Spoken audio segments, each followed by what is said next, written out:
पता है, हर बार जब मैं आप सभी को देखता हूँ तो मुझे कितना आनंद होता है। मुझे महसूस होता है जैसे अनंत काल से पिता के हृदय में परमेश्वर का जो सपना है वो पहले से साकार हो रहा है। परमेश्वर ने आपको अपने मन में रखा हुआ था। बाइबल कहती है कि हम पैदा हुए थे यीशु की छवि के अनुरूप होने के इस सपने को पूरा करने की एक नियति से। तो ये पहला सपना है जिसे परमेश्वर ने तब देखा जब परमेश्वर ने एक परिवार के लिए योजना बनाई, यहाँ तक कि सारी सृष्टि भी इसी उद्देश्य की पूर्ति के लिए है। और दूसरी चीज जो है वो है कलीसिया। कलीसिया के लिए परमेश्वर का सपना है। आमीन। ये सब मुझसे कैसे संबंधित है पास्टर प्रिंस? पिछली रात मुझे अच्छी नींद नहीं आई। ये पिछला सप्ताह मेरे लिए काफी कठिन रहा है।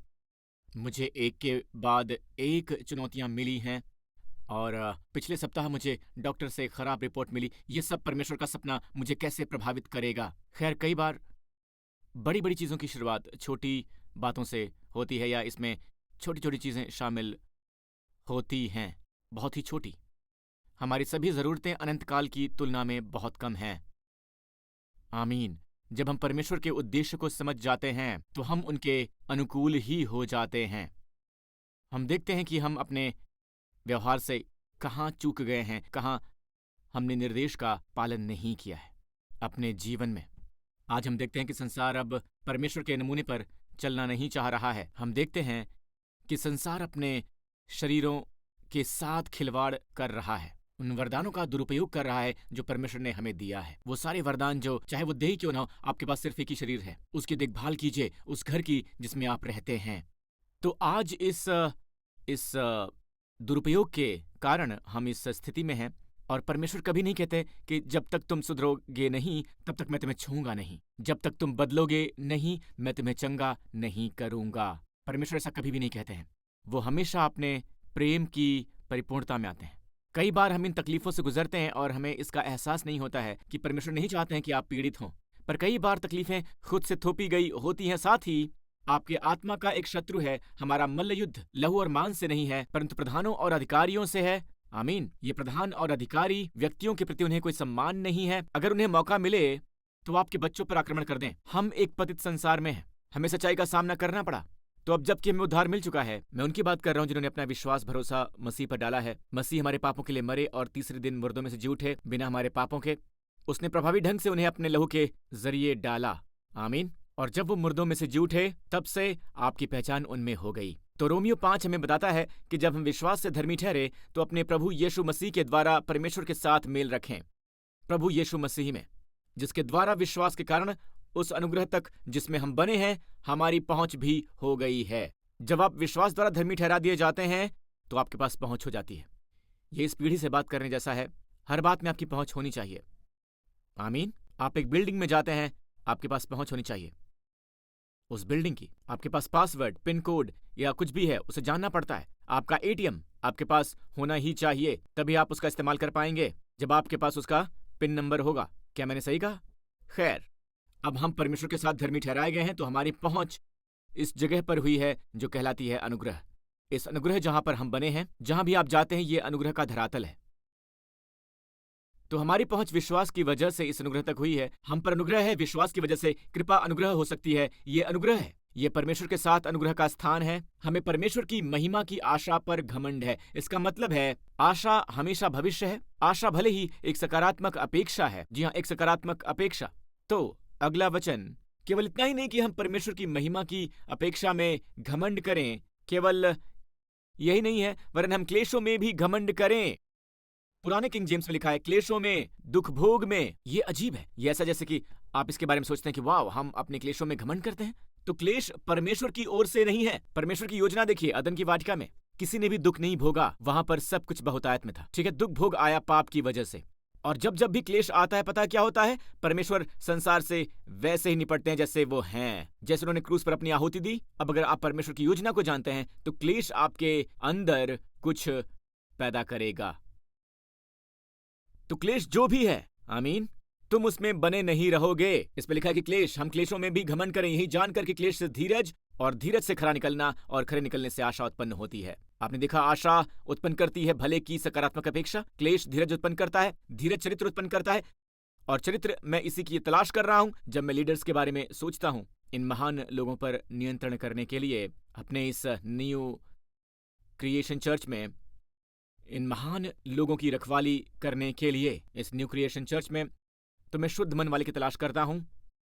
किसी एरे गरे की तलाश नहीं करता हूं, मैं एक शुद्ध मन वाले इंसान की तलाश करता हूं। ऐसे इंसान की जो जानते हैं कि वो अपनी ताकत पर निर्भर होने के लिए कमजोर हैं। ऐसे लोग हैं जो नरक से गुजरे हैं, बहुत दिक्कतों से गुजर चुके हैं और उनसे बचकर निकले हैं केवल प्रभु उनकी सामर्थ की वजह से। उनका प्रेम ही मायने रखता है, मानवीय प्रयास नहीं। वो ही शुद्ध मन वाले हैं। फिर आप आशा उत्पन्न करेंगे, अपने भविष्य के लिए आशा। और आशा, ध्यान से सुनिएगा, आशा हमें शर्मिंदा नहीं करती है। जब आपके पास आशा है तो ये आपको शर्मिंदा नहीं करेगी। आज संसार क्या कहता है? अपनी आशा मत बढ़ाओ। क्या मैं आपसे कुछ कहूं? मैं आपका पास्टर हूं, आपसे कुछ कह रहा हूं। अपनी निराशा मत बढ़ाओ। आमीन। वजह यह है कि आप अपने भविष्य में भले के लिए विश्वास कर सकते हैं, भले की एक आत्मविश्वासी अपेक्षा के लिए, अपने भविष्य के भले के पूर्वानुमान के लिए। ऐसा इसलिए है क्योंकि क्रूस पर यीशु ने आपके सभी पापों को अपने ऊपर ले लिया है और पापों के उन प्रभावों को और उन दंडों को भी, उन सबको हटा दिया है। ऐसी कोई भी बुरी चीज नहीं है जो आपको ढूंढती हुई आपके पास तक आ सके। आपके सभी के सभी पाप, मजदूरी की सभी फसलें, आपके पापों की सारी फसलों को क्रूस पर काट लिया गया है, हमेशा हमेशा के लिए। जी हाँ, वो सारी फसलें काट ली गई हैं। आमीन। जब यीशु मसीह ने पूरा किया, भविष्य में कुछ भी नहीं है जो आपका इंतजार कर रहा है सिवाय भले के। तो विश्वासियों को अपनी आशा बढ़ानी चाहिए। एलपिस, क्या आप सुन रहे हैं दोस्तों? और ये आशा की बाइबल की प्रतिज्ञा आपको शर्मिंदा नहीं करने वाली है। अगर आप शारीरिक रूप से बीमार हैं तो आपको आशा करनी चाहिए कि आप ठीक हो जाएंगे बहुत जल्दी ही। अगर किसी व्यसन से ग्रस्त हैं तो आपको निश्चय आशा रखनी चाहिए कि आप इससे निकाल लिए जाएंगे, आप इससे छुड़ा लिए जाएंगे और आप पहले से कहीं ज्यादा मुक्त और मजबूत हो जाएंगे। आमीन। अगर आपकी उम्र बढ़ रही है तो आपको आशा रखनी चाहिए कि ऐसे लोग हैं जो युवा हैं और मजबूत हैं, आप उससे भी मजबूत और युवा महसूस करेंगे। जब आप अपनी उम्र से आधी उम्र के थे तब आप ज्यादा कमजोर थे, आप थके हुए थे, आप उससे ज्यादा मजबूत होंगे। आपको आशा रखनी होगी। जब आप उम्मीद की बात सुनते हैं तो आप नाराज नहीं होते हैं। वो लोगों को आशान्वित रखने के लिए बस चित्र बना रहे हैं। आमीन। देखिए, मैं आपको बता रहा हूं, निराशा के बहुत सारे प्रचारक हैं पहले ही, तो हमें ऐसे लोगों की जरूरत नहीं है। आमीन। हमें ऐसे लोग चाहिए जो उम्मीद देते हैं। और बाइबल आशा का उपदेश देती है। जब आप बाइबल पढ़ते हैं तो ये आपको आशा देती है। बाइबल में लिखा है कि जो धीरज और बढ़ावा शास्त्रों से मिलता है, हम उससे आशा और सांत्वना प्राप्त करें। एक वचन है जिसमें लिखा है कि शास्त्र से हम आशा पाते हैं। अब आशा के परमेश्वर को आशा का परमेश्वर कहा जाता है। अब आशा के परमेश्वर सभी तरह की आशा और विश्वास से आपको भर देंगे ताकि आप यीशु से आशा रख सकें। यह हमें बताता है कि आशा के परमेश्वर आपको आशा देते हैं। आपके पास एक परमेश्वर है। यह मुझे बस आशा नहीं है कि एक दिन होगा, बल्कि आप लोग बिना किसी शक्ति के इसे घटित होते देखेंगे। नहीं, आशा के परमेश्वर आपकी आशा के पीछे हैं। तो अगर आप पीड़ित हैं तो हाँ, आप मुक्त हो सकते हैं, पर आप कल्पना नहीं कर सकते हैं कि स्वतंत्रता कैसी लगती है। आमीन। एक सुकून भरी शांतिपूर्ण रात कैसी लगती है। कड़वाहट और क्षमाहीनता से मुक्ति कैसी लगती है। हर वक्त लोगों के प्रति नकारात्मक ना होकर जीवन कैसा लगता है। हमेशा लोगों में गलतियां ना ढूंढना कैसा होता है। आपको पता है ये कैसा लगता है? प्लीज मुझे बताइए, पास्टर प्रिंस बताइए मुझे। आमीन। आपको आशा रखनी होगी, इससे पहले आप ये देख सकें। देखिए पास्टर, बाइबल बताती है कि विश्वास बहुत ही महत्वपूर्ण है। बाइबल कहती है कि यीशु उस स्त्री की ओर मुड़े जिसने उनके लिबास की झालर को छुआ था और वो चंगी हो गई। यीशु ने कहा कि तेरे विश्वास ने तुझे चंगा किया है। विश्वास के बिना परमेश्वर को प्रसन्न करना अनहोना है। परमेश्वर को विश्वास दिखाइए, जो आप चाहेंगे मिल जाएगा। मैं इसे बड़ी सरलता से कह रहा हूं। आमीन। अगर आप यूरोप जाते हैं तो आपके पास यूरो होना चाहिए। अगर आप जापान जाते हैं तो आपके पास येन होना चाहिए। ऑलराइट, ये आपके लिए कारगर नहीं होगा। वो शायद सिंगापुर के डॉलर को स्वीकार ना करें। आमीन। इसलिए नहीं कि इसकी वैल्यू नहीं है, बल्कि उनकी करेंसी नहीं है। मुद्रा की अदला बदली, तो विश्वास स्वर्ग की करेंसी है। हाँ, और विश्वास आता है सुनने से, परमेश्वर का वचन सुनने से। जी हाँ, आमीन। पर दोस्त, क्या आपने कभी इस वचन को पढ़ा है? इब्रानियों 11:1, विश्वास। अब विश्वास आशा की हुई वस्तुओं का निश्चय है। कौन सा पहले आता है? अगर अंग्रेजी आपकी भाषा है तो फिर आप मुझे इसके बारे में जरा बताइएगा कि कौन पहले आता है। विश्वास आशा की हुई वस्तुओं का निश्चय है। कौन सा पहले आता है? अगर कोई आशा नहीं है तो विश्वास के पास कोई वस्तु नहीं होती है, क्योंकि विश्वास किस चीज की वस्तु है? किसकी आशा की गई है? आपको आशा रखनी होगी कि आपका शरीर अच्छा रहेगा। हम में से कुछ को सिखाया जाता है कि आपकी पृष्ठभूमि में है, आपको सिखाया गया है कि आपको विश्वास करना है, विश्वास ही चंगा करता है। मैं इसे समझता हूं, पर ध्यान से सुनिए, बिना आशा के कोई विश्वास नहीं हो सकता है। आपको विश्वास करना होगा कि आपका बच्चा चंगा होगा। आपको वो आशा रखनी होगी, आपको प्रार्थना करनी होगी, उसके लिए परमेश्वर को धन्यवाद, आमीन। फिर आपका विश्वास काम करेगा, क्योंकि विश्वास एक वस्तु है। हुस्पोस्टासिस, होपो मतलब नीचे, स्टासिस मतलब बने रहना। विश्वास वो वस्तु है जो आपको उन चीजों में बनाए रखती है जिसकी आप आशा करते हैं। विश्वास आपको जकड़ लेता है, आमीन, उन वस्तुओं के प्रति जिनकी आप आशा करते हैं। तो विश्वास असल में आपके कदमों के नीचे है इस वचन में। होपोस्टासिस जो ग्रीक शब्द है वस्तु के लिए, उसकी उम्मीद कीजिए जो आपके सामने है, आपका लक्ष्य, आपकी मंजिल। तो आपके शरीर में वो दर्द, आपको ऐसे भविष्य की आशा करनी है जहां आप इससे मुक्त हैं। एक झटके में ये हो सकता है, या फिर इसे होने में वक्त भी लग सकता है, यानी जब आप परमेश्वर का भोज यानी कम्युनियन ले रहे होते हैं। देखिए, बहुत से बीमार लोग हैं, मेरा मतलब शारीरिक रूप से बीमार लोग हैं। दुनिया में बहुत सारे बीमार लोग हैं। कोई ऐसे किसी करीबी को जानता है जो बीमार है, और इसीलिए प्रभु ने प्रभु भोज प्रदान किया है, आमीन। और यह प्रभु का भोज, न कि प्रभु का नाश्ता, क्योंकि ये आपके जीवन के रात के सीजन के लिए है। यह है, बाइबल में लिखा है, फसह के पर्व की व्यवस्था। जी हां, फसह के पर्व की, आमीन, जो 2 रातों के बीच की गई थी। बाइबल कहती गोधूली, पर उन्होंने इसे रात के समय लिया, रात के समय। जी हां, फसह, यीशु अंतिम भोज में उन्होंने प्रभु भोज की व्यवस्था की, आमीन, हम विश्वासियों के लिए। तो फसह के बाद उन्होंने प्रभु भोज की व्यवस्था की। उस रात में प्रभु ने, जिस रात में उन्हें धोखा दिया गया था, उन्होंने रोटी ली। हो सकता है कि यह रात का समय हो सकता है कि आपके साथ विश्वासघात हुआ हो। तो आप क्या करें? प्रभु भोज लें, उन्हें याद करें। हो सकता है कि अभी आपको ऐसा लगे कि आपके पास सारा व्यायाम, अच्छा खान पान वगैरह वगैरह आपको धोखा दे रहा है, और अचानक आप दंग रह जाते हैं जब आपके डॉक्टर आपको ये कहते हैं कि आपका ये डायग्नोसिस है, प्रोग्नोसिस है, और आप समझ नहीं पाते हैं कि कैसे, क्योंकि आपका खान पान अच्छा रहा है। आप उन सब बातों पर विचार करते हैं, आप ठगा महसूस करते हैं, आप किसी के लिए बहुत कुछ करते हैं और वो व्यक्ति मुकर जाता है, किसी और पर प्यार उड़ेलता है, आपके बदले किसी और पर प्यार का एहसान उड़ेलता है, आप ठगा महसूस करते हैं। जिस रात यीशु को धोखा दिया गया था, 1 कुरिन्थियों 11 में उन्होंने रोटी ली। यह हम सब के लिए एक उदाहरण है। रात के समय में रोटी ली, उन्हें याद कीजिए। और बाय द वे, रोटी बस शारीरिक चंगाई के लिए नहीं है, ठीक है? यीशु की टूटी हुई देह भी आपके उत्पीड़न, आपके मन से मुक्ति के लिए है। मन से मुक्ति, यही हमें इसे देखना है। शैतान यही हमला करता है, और पता है ये क्या करता है? आपके मन में एक विचार डालता है कि मैं एक व्यसनी हूं। वो पर्सनल प्रोनाउन इस्तेमाल करता है, वो हमेशा सेकंड पर्सन इस्तेमाल नहीं करता है। तुम, वो कहता है फर्स्ट पर्सन, मैं। जैसे कि मैं उन सब विचारों को सोच रहा हूं। मेरे बारे में आपके द्वारा किए गए सभी बुरे विचार भी इसमें शामिल हैं। ये आप नहीं हैं, आप तो मुझसे प्रेम करते हैं और मैं आपसे प्रेम करता हूं। जी हां, आमीन। 1 थिस्सलुनीकियों 5 इसमें लिखा है, अब हम जो दिन के हैं सावधान रहें। ऑलराइट, हमारा संबंध रात के समय से नहीं है, पर हम रात के समय से गुजरते हैं। एक दिन आएगा जब कोई रात नहीं होगी, बाइबल में बताती है, पर हम दिन की संतान हैं, हम ज्योति की संतान हैं। आइए हम झिलम पहन लें, विश्वास और प्रेम की झिलम पहन लें। तो झिलम आपकी और आपके हृदय की सुरक्षा करती है। आपकी हृदय वो स्थान है जहां से शिकायत अंदर आती है। शैतान आपके मन पर आरोप लगाता है, आपकी चेतना हमेशा इसी स्थान में होती है। विश्वास और प्रेम आपके मन की रक्षा करेंगे, और इसलिए उसके बावजूद कि आप क्या सुनते हैं, एक उपदेश या जो कुछ भी है, अगर आप डर के साथ जाते हैं, अगर आप अपने से पवित्र के रवैये के साथ जाते हैं, अन्य मसीहियों के प्रति कड़वाहट से भरे हुए वगैरह वगैरह, तो आपने परमेश्वर का वचन नहीं सुना है। क्योंकि परमेश्वर का वचन सदा आपके हृदय पर, आपके अंतःकरण पर विश्वास और प्रेम की झीलम बना रहेगा। मुझे अच्छी अमल मिल सकती है। और फिर इसमें लिखा है, ये उद्धार की आशा के टोप की तरह है। उद्धार की आशा का मतलब है जिससे सकारात्मक, आत्मविश्वासी, खुश, अपने भविष्य के भले की अपेक्षा, जिसके परिणाम स्वरूप आपको पता है आपको उद्धार मिला है। यीशु ने आपके पापों को क्रूस पर ले लिया। कोई पाप नहीं बचा है जो आपको दंडित करेगा। इस सब की कीमत यीशु द्वारा चुका दी गई है। यही उद्धार की आशा है। आपके पास उद्धार है, आपके पास यीशु हैं, आपके पास पापों की क्षमा है, आपके पास व्यवस्था की श्राप से छुटकारा है, आपके पास एक सुनहरा भविष्य है। आमीन। आपके भविष्य में केवल परमेश्वर की आशीषें ही रखी हुई हैं। तो आशा एक टोप है। ये कैसा टोप है? जो आपके सिर पर रखा है। आपको आशा करनी होगी, क्योंकि उद्धार के द्वारा ही आप बचाए गए हैं। दुनिया उनकी उम्मीद नहीं बढ़ा सकती है, वो नहीं बढ़ा सकते हैं। उनके पास आशा की कोई बुनियाद नहीं है, कोई बुनियाद नहीं है। वो बस सर्वोत्तम की उम्मीद करते हैं। इसी भाषा का वो इस्तेमाल करते हैं। ये आपकी भाषा नहीं है, क्योंकि आपके पास एक मजबूत और ठोस बुनियाद है अपने भविष्य में सर्वोत्तम का विश्वास करने के लिए।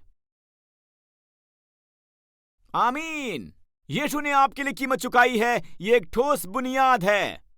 आप क्यों विश्वास कर सकते हैं कि आप व्यसन से मुक्त हो सकते हैं? क्योंकि इसके लिए यीशु ने अपना लहू बहाया। आमीन। आप क्यों विश्वास कर सकते हैं कि आप उन लक्षणों से ठीक हो सकते हैं, जब ये गंभीर लक्षण सालों से ही हैं? क्योंकि यीशु ने इसकी कीमत पहले चुका दी है और आप प्रभु की भोज में भाग ले रहे हैं। आप बेहतर और बेहतर हो रहे हैं लगातार। अपनी रोटी आनंद से खाया कर और मन में सुख मानकर अपना दाख मधु पिया कर। तेरे सिर पर तेल की घटी ना हो, परमेश्वर के संतान। आमीन। नंबर 2, इसे समाप्त करते हुए, राइट, आशा हमारे प्राण के लिए एक लंगर है। यह आपके प्राण के लिए एक लंगर है। उन दिनों में जब पौलुस ने इसे लिखा, मेरा मानना है कि पौलुस पवित्र आत्मा के द्वारा इब्रानियों के लेखक हैं। ये तब की तस्वीर है जब वो जहाज से यात्रा करते थे, वो नाव से यात्रा करते थे, यानी पोत से। उन दिनों में वो हवाई यात्रा नहीं करते थे उस जमाने में, पर एक प्रतिज्ञा है जिसमें परमेश्वर कहते हैं, मैं तुम्हें पृथ्वी के ऊंचे स्थानों की सवारी करवाऊंगा। ये हमारे समय का हवाला दे रहे हैं। आमीन। वो उस समय नाव से जाते थे, पोत से जाते थे, पोत से। आमीन। तो अगर वो कहीं समुद्र के बीच में रुकते या किसी पोर्ट के नजदीक या जो भी है, वो अंदर नहीं जा सकते हैं या जो भी है, उन्हें क्या करना होता है? हालांकि वो समुद्र के बीच में नहीं है, वो जहां भी है, ये बहुत ही गहरा है, पर वहां जमीन है। वो लंगर को नीचे कर देते हैं और जब लंगर को नीचे करते हैं तो वो जमीन को थाम लेता है। वो भारी लंगर जैसे ही वो नीचे जाता है जमीन को पकड़ लेता है। ध्यान दीजिएगा, वो लंगर उस भारी जहाज को संभाल लेता है। क्या आप समझ पा रहे हैं? चलिए वचन पढ़ते हैं। इसमें लिखा है कि 2 बातों के द्वारा जिनके विषय में परमेश्वर का झूठा होना ठहरना अनहोना है, हमारा दृढ़ता से ढांढस बंध जाए, जो शरण लेने को इसलिए दौड़े हैं कि उस आशा को जो सामने रखी ही है प्राप्त करें। दोस्तों, ये आशा हमारे पास है प्राण के लंगर के रूप में। यह आशा है एक लंगर, ये आपको थाम लेती है। आमीन। मैं आपको बताना चाहता हूं कि प्राण का ये लंगर आपको स्थिर कर देगा। मैंने ये नहीं कहा कि जब आप आशा करेंगे तो आप पर आघात नहीं होगा। असल में लंगर का कारण संभावना है कि लहरें, तेज लहरें आएंगी और आपको टक्कर मारने की कोशिश करेंगी, पर आपको पता है, आप चाहेंगे कि लंगर आपको पीछे खींच ले। असल में ये बहुत ही दिलचस्प है। वो आगे कहता है कि वो आशा हमारे प्राण के लिए ऐसा लंगर है जो स्थिर और दृढ़ है और पर्दे के भीतर तक पहुंचता है। चलिए नीचे आइए, जहां यीशु मल्किसदेक की रीति पर सदा काल का महायाजक बनकर हमारे लिए अगुआ की रीति पर प्रवेश हुआ है। ध्यान से सुनिए, ये हमसे कह रहा है कि आपको पता है ये क्या कर रहा है? ये लंगर चला रहा है। ये लंगर की जैसा है। पहली बात, लंगर नाव के लिए होती है ना? कैसे पौलुस इस तस्वीर का इस्तेमाल करता है, ये अद्भुत है। जब मुझे एहसास हुआ कि ये क्या कर रहा है, इसने मेरे होश उड़ा दिए। सुनिए, मैं अभी यहां हूं, लंगर से बंधा हुआ, मेरे होश उड़ा दिए कहने का एक भाव है। तो जब मैंने उसे देखा, ये अद्भुत है। ये एक लंगर की तरह है जो परम पवित्र तक जाता है, जहां परमेश्वर की उपस्थिति है। आमीन। ये मुझे स्थिर करता है। मैं यहाँ बाहर हूँ, वहां एक रस्सी की तरह है, आपको पता है, जो मजबूती से लंगर से बंधी हुई है, और चाहे मैं कैसे भी आगे बढ़ूं, मैं किधर भी जाऊं, मैं अपना उद्धार नहीं गवाऊंगा। मैं अपनी धार्मिकता कभी नहीं गवाऊंगा। मैं थोड़ी देर के लिए भटक सकता हूं, मैं यहाँ वहां जा सकता हूं, पर लंगर दृढ़ता से थामे रहेगी, अंदर से मजबूती और दृढ़ता से। पता है क्यों? क्योंकि अगुआ यानी यीशु मेरे बड़े भाई है और मेरे प्रभु और मेरे उद्धार करता है। आमीन। वो वहां है जहां लंगर है।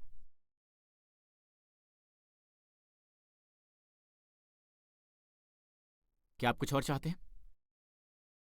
जब पौलुस ने वचन का इस्तेमाल किया जहां अगुआ ने हमारे लिए प्रवेश किया है, यहां तक कि यीशु ने, तो मैं आपको बताऊं, यह समय जल्दी जल्दी बीत जाता है। मैं आपको ये बताना चाहूंगा, अगुआ शब्द का इस्तेमाल जब पौलुस ने अपने जमाने में किया, उस समय और संस्कृति में, तो अगुआ वो शब्द है जो किसी महत्वपूर्ण व्यक्ति से आगे आगे चलता है। मेरा मतलब है कि कोई महत्वपूर्ण राजा या कोई महत्वपूर्ण उच्च कुलीन व्यक्ति या उस जमाने में कोई होता हो, ओके, ठीक है, तो वो अपने अगुए को आगे भेजेगा। अगुआ दूसरे राजा के सामने उपस्थित होगा और कहेगा कि वो रास्ते में है। वो उनके आने के बारे में सब कुछ विस्तार से बताएगा, ठीक है, कि वो अभी फलां जगह से निकले हैं। दूसरे राजा के सामने उसकी उपस्थिति इस बात की गारंटी है कि वो महत्वपूर्ण व्यक्ति आ रहा है, वो अभी पीछे है। जिस बात ने मेरे होश उड़ा दिए और वो भाग ये है कि जब मुझे एहसास हुआ कि पौलुस अपने जमाने की एनालॉजी का इस्तेमाल कर रहा था, अगुआ सामान्यतया वो व्यक्ति होता है जिसका कोई मान नहीं होता है, महत्वपूर्ण व्यक्ति का संदेशवाहक, जो बताता है कि वो व्यक्ति आ रहा है। और बाइबल कहती है कि यीशु वो अगुआ बन गए। उसने अगुए का स्थान ले लिया। हम सब बाद में आने वाले लोग हैं, पर हमारा अगुआ वो है जिसकी ओर परमेश्वर देख रहे हैं। अगर अगुआ भला है तो परमेश्वर कहते हैं कि आप भले हैं। अगर अगुआ असभ्य है, परमेश्वर आने वाले व्यक्ति को पहले ही नकार देते हैं, उसके आने से पहले ही नकार देते हैं उसे। लेकिन यीशु परमेश्वर के द्वारा स्वीकार किए गए हैं। वो ऐसे पुत्र हैं जिससे परमेश्वर बहुत ही ज्यादा प्रसन्न है। इसलिए कोई फर्क नहीं पड़ता कि स्वाभाविक रूप से आप आखिर हैं कौन। आमीन, आमीन। आप स्वीकार किए जाएंगे, क्योंकि बाइबल कहती है कि लंगर पर्दे के भीतर तक पहुंचता है। आमीन। क्या आप आशीषित हुए?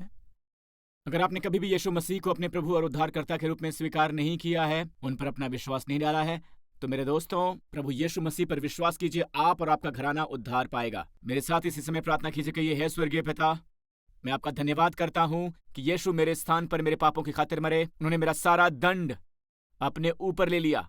उन्होंने मेरे सारे पाप, सारी दंडाज्ञा अपने ऊपर ले ली उस क्रूस पर। इसलिए अब कोई श्राप नहीं है मेरे ऊपर। मेरे अतीत में अब कोई भी दंड नहीं है, कोई भी दंडाज्ञा नहीं है मेरे ऊपर। यीशु मसीह मेरे प्रभु और उद्धारकर्ता हैं, और उन्हें मुर्दों में से जिलाया गया, क्योंकि अब वो मेरे महायाजक हैं, मेरा अगुआ बनने के लिए। मृत्यु मेरे सामने नहीं है, मृत्यु मेरे पीछे है। आपका धन्यवाद पिता परमेश्वर। मेरा भविष्य उतना ही उज्जवल है जितना आपका अनुग्रह है, आपका प्रेम है, यीशु के नाम पर। और सभी लोगों ने कहा आमीन। अपने पांव पर खड़े हो जाइए। अगर आपने अभी इस प्रार्थना को किया है, यीशु को अपना उद्धार करने वाला प्रभु बनाया है, तो आपको बधाई हो। आपके पास डीएनए का एक नया सेट है। आप एक नई सृष्टि हैं। पुरानी सारी बातें बीत चुकी हैं। सभी बुरी बातें, नकारात्मक बातें बीत चुकी हैं। सब कुछ नया हो गया है। विश्वास कीजिए कि आप एक बाज हैं, आप एक मुर्गा नहीं हैं। आमीन। प्रभु की स्तुति हो। उड़ान भरिए, ऊंची उड़ान। अब चलिए इस पूरे स्थान पर अपने हाथ ऊपर उठाइए। हे स्वर्गीय पिता, इस आने वाले सप्ताह सभी बाज इकट्ठा हों, जो इस अद्भुत से घोंसले में इकट्ठा हों एक साथ, जो है चर्च, जिसे हम चर्च कहते हैं। हे पिता, वो एक कमाल के भविष्य के लिए विश्वास मुक्त कर रहे हैं। यहां तक कि भविष्य के इस सप्ताह में भी पिता, इस आने वाले सप्ताह की ओर हम आशा से देख रहे हैं। हम यीशु के नाम पर मांगते हैं कि वो हमारी महान आशीष के बीच स्मैक डैब चलाएं, एक आश्चर्य भरी आशीष जो आपने रखी है। और मैं प्रार्थना करता हूं कि जब वो इसका अनुभव करें, तो इस प्रार्थना को याद रखें कि उन्होंने पिता से प्रार्थना की है। और इस पूरे सप्ताह यीशु के नाम पर तू उनकी ढाल बन, तू उनका रक्षक बन, तू उनकी सुरक्षा बन, हर बुराई से, हर संक्रमण से, यहां तक कि डेंगू के हर एक मच्छरों से भी, प्रभु बुराई की सभी शक्तियों से, प्रभु यीशु मसीह के नाम पर उनके लिए अनुग्रह बन। उनके काम के स्थान पर, उनकी मिनिस्ट्री में, वो जहां कहीं भी हैं, उनका अनुग्रह बन। एक दूसरे के साथ, उनके विवाह में, उनके पारिवारिक संबंधों में, प्रभु तू उनकी शांति बन, अद्भुत शांति, शालोम शांति, शालोम कुशलता, कि वो हर सुबह उठें उस दिन के लिए एक अद्भुत अपेक्षा के साथ। आपका धन्यवाद पिता, आपका धन्यवाद पिता। इस समझ के लिए धन्यवाद कि बुरे विचार मेरे सिर से उड़ रहे हैं। हो सकता है वो आए, पर वो हमारी ओर से नहीं। उन्हें नजरअंदाज करने का हमें वरदान दें।